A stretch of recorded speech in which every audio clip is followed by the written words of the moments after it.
అందరికీ నమస్కారం అండి. జీత్ విజయాస్ ఛానల్కు స్వాగతం. ఈరోజు మనం మాఘపురాణం 14వ అధ్యాయం చెప్పుకుందాం. బ్రాహ్మణ స్త్రీ భర్తతో స్వర్గమునకు వెళ్ళుట. ఓ దిలీపుడా, మాఘమాసంలో స్నానం చేయుట వలన కలుగు ఫలమును పార్వతికి ఈశ్వరుడు చెప్పినది వింటివి కదా. అదేవిధంగా ఒక బ్రాహ్మణ కన్య తన భర్తతో ఏ విధంగా విష్ణు సాయుధ్యమును పొందినదో అది కూడా వివరించగలను. సావధానుడవై వినుము అన్నాడు. పూర్వకాలమునందు కాశ్మీర దేశములోని ఒక గ్రామంలో సుబుద్ధి అను బ్రాహ్మణుడు కలడు. అతడు 4 వేదములు చదివి అర్ధతాత్పర్య సహితముగా వర్ణించగల గొప్ప పండితుడు. చదువునందు ఎట్లు పాండిత్యము కలదో బుద్ధియందునూ పేరుకు తగినట్లే పెద్దలను గౌరవించుట, భూతదయ కలిగి అందరి మన్ననలను పొందుచుండెను. అతడు గొప్ప పండితుడొకటి వలన అనేక మంది ఇతర పండితులు కూడా అతని వద్ద చేరి శిష్యులైరి. ఆ బ్రాహ్మణునికి 10 సంవత్సరముల బాలికామణి ఉన్నది. ఆమె పేరు సుశీల. ఆ బాలిక ఎంతో రూపవతి, గుణవతి, సుగుణాల రాశి, అందాల భరిణ. లేడి కన్నుల వలె చక్కటి కన్నులు కలది. నిండు చంద్రుని వంటి ముఖము కలది. తుమ్మెద రెక్కలను పోలిన నల్లని పొడుగాటి తల వెంట్రుకలు కలది. ఆమె నడచిన ఎడల హంసనడకను మరిపించు నడక కలది. కోకిల కంఠము కలది. ఆ సుందరాంగిని చూచిన వారికి మరలా మరలా చూడాలనే కోరిక పుట్టును. అటువంటి సర్వలక్షణములు కల తన కుమార్తెను ఎవరికిచ్చి పెండ్లి చేయవలనా అని ఆ తండ్రి సుబుద్ధి ఆలోచించుచుండెను. ఒకనాడు సుమిత్రుడు అను శిష్యుడొకడు గురువుగారి ఇంట జరుగు దైవకార్యమునకు పూజా ద్రవ్యములను తెచ్చుటకై అడవికి బయలుదేరి వెళ్ళుచుండగా దారిలోనే ఉన్న ఉద్యానవనములో సుశీల తన స్నేహితురాళ్లతో బంతి ఆట ఆడుకొనుచున్నది. ఆ బంతి బయటకు పడినందున బంతిని తెచ్చుకోవటానికి తోట వెలుపలకు సుశీల వచ్చి అక్కడ ఉన్న సుమిత్రుని చూచినది. సుమిత్రుడు కూడా యుక్త వయస్సులో ఉన్నాడు. చక్కటి అవయవ సౌష్ఠవం కలవాడు. విశాలమైన వక్షము కలిగి బంగారు కాంతిగల రూపవంతుడు. అతని అందమును సుశీల చూడగానే నివ్వెరపోయింది. అతనిని తదేక దృష్టితో చూచి అతనిని వెంబడించినది. సుమిత్రుడు తన కార్యము కొద్దీ చాలా దూరము వెళ్ళెను. అలా కొంత దూరము వెళ్ళేసరికి ఒక కోనేరు కనిపించినది. ఆ కోనేరు నిండా తామర పువ్వులు విరబూసి ఉన్నాయి. తుమ్మెదలు గుంపులుగా ఎగిరి తామర పువ్వులలోని మధువును గ్రోలుచూ మత్తెక్కి ఎగురుచున్నవి. అచటనే ఉన్న వివిధ ఫలవృక్షాలు పువ్వులతోనూ పండ్లతోనూ నిండి ఉన్నాయి. కోయిలలు తమ మధుర కంఠాలను విప్పి కూయిచున్నవి. మగనెమ్మళ్ళు ఆడనెమ్మళ్లకు తమ అందాన్ని చూపించుటగా అన్నట్లు తమ తమ పింఛములను విప్పి నాట్యమాడుచున్నవి. నీటి జంతువులు తామరతోండ్లను తింటూ ఒక్కొక్కప్పుడు పైకి ఎగిరిపడుతూ నీటిలో ఈదుచున్నవి. సుమిత్రుడు చాలా దూరం నుండి అలసిపోయి వచ్చినందువలన ఆ చల్లని నీరును త్రాగి చెట్ల నీడను విశ్రమించాడు. వెనుక నుండి వచ్చిన సుశీల అక్కడ ఉన్న ప్రకృతి రమణీయతను చూసి మల్లె, జాజి, సంపెంగ పువ్వుల వాసనలకు మన్మథ చేష్టలతో మత్తెక్కినదై చెట్ల కింద విశ్రమించి ఉన్న సుమిత్రుని సమీపానికి వచ్చి నిలిచినది. సుమిత్రుని సౌందర్యమును కనులారా చూచి చలించిపోయి సుమిత్రుని పలకరించినది.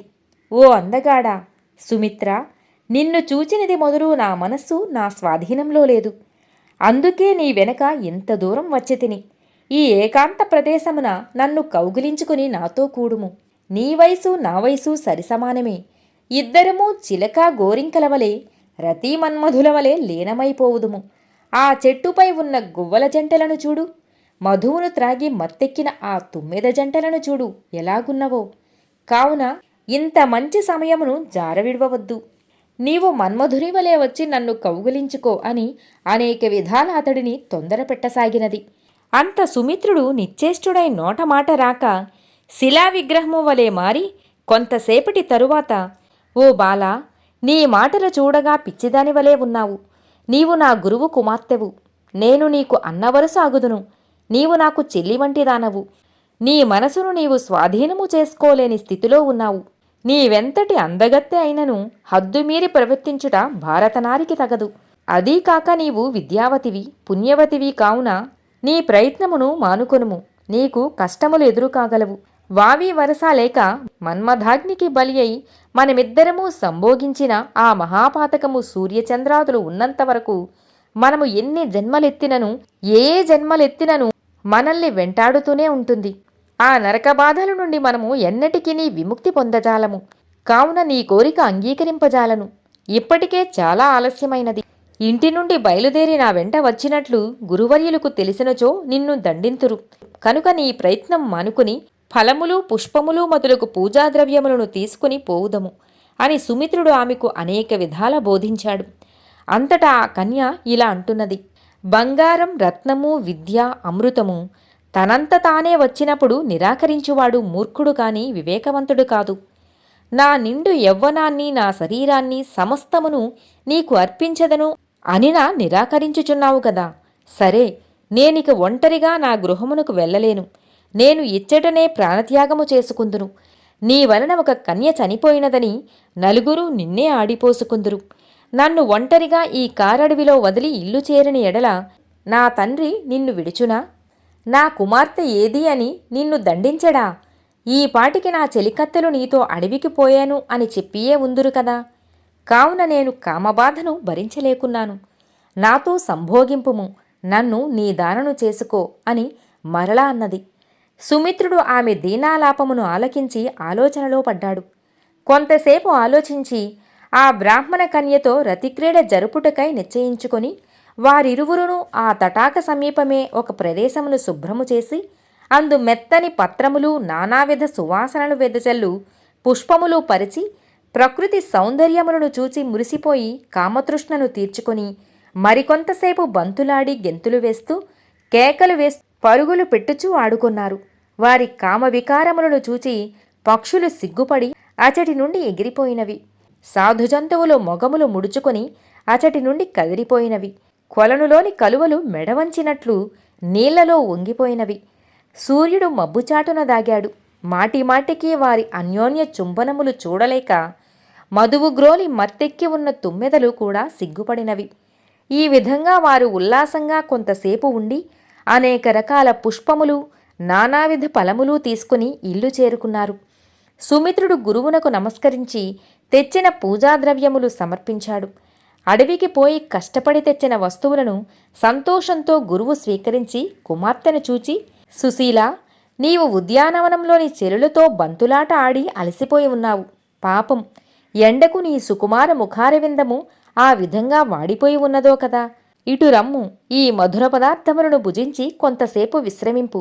ఆటలాడుకొనుట వలన నీవు ధరించిన వస్త్రములు కూడా నలిగి ఉన్నవి అని కుమార్తెను బుజ్జగించి తినుబండారములను అందించాడు. ఆమె లోలోనే బెదురుతూ పైకి ఏమీయూ ఎరుగని దానివలే మిన్నక ఉన్నది. మరికొంతకాలమునకు సుశీలను హిమాలయ ప్రాంతవాసియగు బ్రాహ్మణుడొకడు పెండ్లియాడి అత్తవారింటనే ఉండిపోయాడు. సుశీలను పెండ్లియాడిన బ్రాహ్మణుడు కొంతకాలమునకు మరణించెను. భర్త శవంపై పడి సుశీల ఏడ్చుచున్నది. నవయౌవనవతి సౌందర్యవతి అయిన తన కుమార్తెకు అకాల వైధవ్యము కలిగను కదా అని తండ్రి ఎంతో బాధపడుచుండెను. ఓయి భగవంతుడా, చిన్న వయసునందే ఇంకనూ సంసార సుఖమన్నది అనుభవించకనే ఈమెను విధవరాలను చేసితివా? తండ్రి, దీని కాలమెట్లు తీరును? ప్రజలు విధవను చూచిన ఎడల అమంగళకరమని భావింతురే. ఏ శుభకార్యములందునూ పాల్గొననివ్వరు కదా.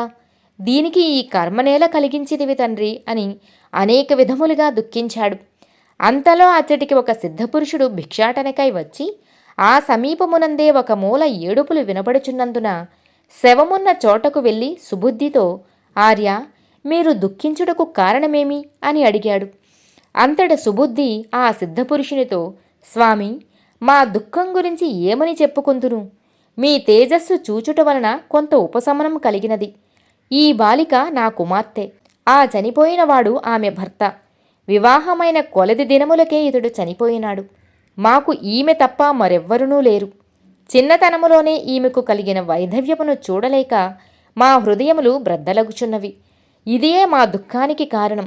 ఈమెకు ఈ దుస్థితి ఎందుకు కలిగెనో, ఈమె పూర్వజన్మము ఎటువంటిదో మీకు తెలిసియున్నచో చెప్పవలసినదిగా వేడుకున్నాడు. ఆ సిద్ధుడు కొంతసేపు తన దివ్యదృష్టిచే అంతా గ్రహించి, విప్రవర్య, నీ కుమార్తె వెనుకటి జన్మలో క్షత్రియ యువతిగా జన్మించినది. ఈమె కామాతురత గలదగుటచే కొంతమంది పరపురుష సంపర్కము కూడా కలిగి ఉండి తన భర్త నిద్రలో ఉండగా అర్ధరాత్రి నిశా సమయమున కత్తితో పొడిచినందున అతడు విలవిలా తన్నుకొని ప్రాణములు విడిచెను. ఆ రక్తపాతము భయానక దృశ్యము చూచి ఆమె భయపడి తాను కూడా ఆ కత్తితో పొడుచుకొని చనిపోయినది. అటువంటి ఘోర హత్య చేసి ఈ జన్మలో నీ కుమార్తెగా పుట్టినది. ఆమె చేసియున్న దోషము వల్లనే నీ అల్లుడు చనిపోయినాడు. ఆమెకు చుట్టుకున్న పాతకముల వలననే ఈమె విధవరాలైనది. అంతటి పాపాత్మురాలు అయినప్పటికీ పుణ్యాత్ములకు మీకు ఎలా జన్మించినదో ఆ వృత్తాంతమును కూడా వివరించెదను వినుము. చాలా సంవత్సరాల కిందట అనగా నీ కుమార్తె యొక్క 14 జన్మల వెనుక మాఘమాసంలో సూర్యభగవానుడు మకర రాశి అందుండగా కొంతమంది బ్రాహ్మణ స్త్రీలతో కలిసి యమునా నదీ తీరమునకు పోయి స్నానం చేసి ఇసుకతో గౌరీదేవి ప్రతిమను చేసి భక్తి శ్రద్ధలతో పూజలు చేయుచుండినది. ఆ బ్రాహ్మణ స్త్రీలు చేసే గౌరీదేవి పూజలో నీ కుమార్తెగా పుట్టిన ఈమె కూడా పాల్గొనట వలన ఆ వచ్చిన పుణ్యఫలం చేతనే నీ వంశంలో నీకు కుమార్తెగా పుట్టినది. అయిననేమి, నీ శిష్యునితో రహస్యంగా అడవికి పోయి తన కామవాంఛ కొరకు అతనితో రమించినది. అందువలననే ఈ వైధవ్యం కలిగినది. పూర్వజన్మ వలన పవిత్రమైన నీ ఇంట పుట్టినను ఘోర పాపం చేసి ఉన్నందున తన మగనిని పోగొట్టుకుని విధవరాలైనది. కనుక పూర్వజన్మలో చేసిన పాపకర్మ ఈ జన్మలో పాపకర్మ వలననే నీ కుమార్తెకు అకాల వైధవ్యం కలిగినది. ఇప్పుడు దుఃఖించినా లాభమేమున్నది? కానున్నది కాకమానదు. మనుష్యుడు తాను చేసిన పాపపుణ్యాల ఫలితం ఎప్పటికైనను అనుభవించవలసినదే కదా.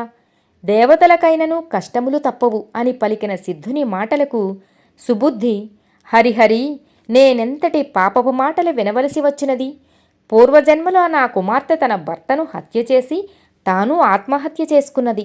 సరే, ఈ జన్మలో కూడా కన్యగా ఉండి నాకు కుమారునితో సమానుడు, తనకు సోదరుడు లాంటివాడని గ్రహించక నా శిష్యునితో కూడినదా?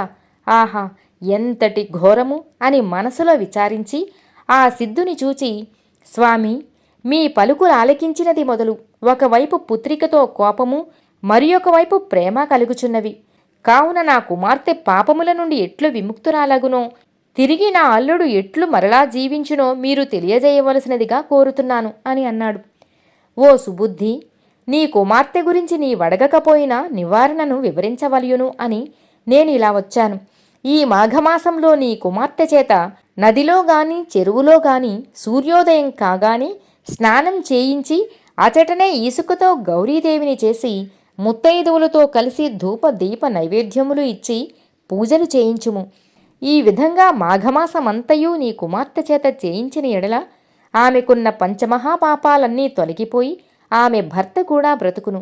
మాఘశుద్ధ విధియనాడు ముత్తైదువుల పాదములకు పసుపు రాసి నుదుట బొట్టు పెట్టి పూజ చేయవలను. 2 కొత్త చేటలు తెచ్చి అందొక చేటలో చీర, రవికలగుడ్డ, పసుపు, కుంకుమ, పండ్లు, తమలపాకులు, వక్కలు, దక్షిణ పెట్టి దానిపై 2వ చేట మూత వేసి ఆ ముత్తైదువునకు సంతుష్టిగా భోజనం పెట్టి సంతోషపెట్టవలయును. ఈ విధంగా చేసిన ఎడల పరపురుష సాంగత్యం వలన కలిగిన దోషము నివారణాగును. కొంతమంది పురుషులు ఉదయముననే నదికి పోయి స్నానం చేయవలయును అన్న అయిష్టత చూపుదురు. కావున అట్టివారి భార్యలైనను వారిని ప్రోత్సాహపరిచి వారు కూడా నిష్ఠతో మాఘమాస స్నానములు చేయవలయును. వంశాభివృద్ధికి గాని కుటుంబ గౌరవానికి గాని స్త్రీయే ప్రధాన కారకురాలు కనుక ఈ మాఘమాస స్నానం తప్పక స్త్రీ ఆచరించవలను. వంశాభివృద్ధికి గాని కుటుంబ గౌరవానికి గాని స్త్రీయే ప్రధాన కారకురాలు కనుక ఈ మాఘమాస స్నానం తప్పక స్త్రీ ఆచరించవలను. ఈ మాఘమాసమంతయు పురాణములు చదివి హరికథలు గాని హరినామ సంకీర్తనలు ఆలకించుచు దాన ధర్మములు చేసిన ఎడల దానికన్నా ఫలితం మరొక ఏ వ్రతమందునూ కలుగదు. మునిసత్తములు మాఘమాస స్నానములు చేసి తపస్సు చేసుకొన్నచో వారు సిద్ధులగుదురు. మతిలేని వారులచే మాఘస్నానములు విడువక చేయించిన ఎడల వారి పిచ్చి కూడా కుదురును. కుష్ఠవ్యాధితో బాధపడువారు మాఘస్నానములు చేసినా వారికి రోగము నయమగుటయే కాక మంచి పుణ్యాత్ములు అగుదురు. స్త్రీ గాని పురుషుడు గాని మాఘమాస స్నానములు డాంబికముతో నలుగురూ చూసి పొగుడుతారు అన్నట్లుగా కాక చిత్తశుద్ధితో స్నానములు చేసి విష్ణు దర్శనము, సూర్య నమస్కారములు, పురాణములు చదువుట, హరినామ సంకీర్తనలు చేయుట మొదలుగునివి నిరాడంబరముగా చేయవలయును. మాఘమాస స్నానములు చేయుచున్నాను అని తనను తాను పొగుడుకొనరాదు. ఆ విధంగా చేసిన చిత్తశుద్ధి లేని శివపూజలేలరా అను రీతిగా ప్రయోజనము కలుగదు అని సుబుద్ధికి భిక్షాటనకై వచ్చిన ఆ సిద్ధుడు ఉపదేశించినాడు. ఓ సాంకరి, ఆ విధముగా సిద్ధుని ఉపదేశములు పొందిన సుబుద్ధి తన కుమార్తె చేత మాఘస్నానములు చేయించి దానపుణ్యములు చేయించగా చనిపోయిన అల్లుడు తిరిగి నిద్ర నుండి లేచిన వానివలే లేచి జరిగిన వృత్తాంతమును విని తాను కూడా తన భార్యతో పుణ్యకార్యములను చేసి పాపము లేనివాడు అయ్యాడు. మాఘపురాణం 14వ అధ్యాయం సమాప్తం.